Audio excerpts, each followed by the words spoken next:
pang second video. Isa sa ni siya na pang winter season ko na one piece. Puro one piece plan akong gikuan karon. Gipang flex. Ipang model akong sariling mga damit. Kay tinghipos na. I-model nato sa dili pa isulod og plastic. Ganito ang style dito. Pang sulod plastic. Next, adunay long neck para protection sa tunay inig winter. Masuot ni po in December, January, and February. Kasi ang winter season ay December, January, February. Mga one piece pala niyang pangsuot. One piece.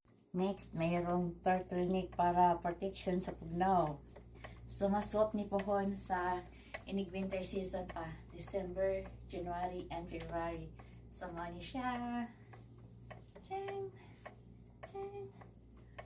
Muni ako mga panggamit sa winter season.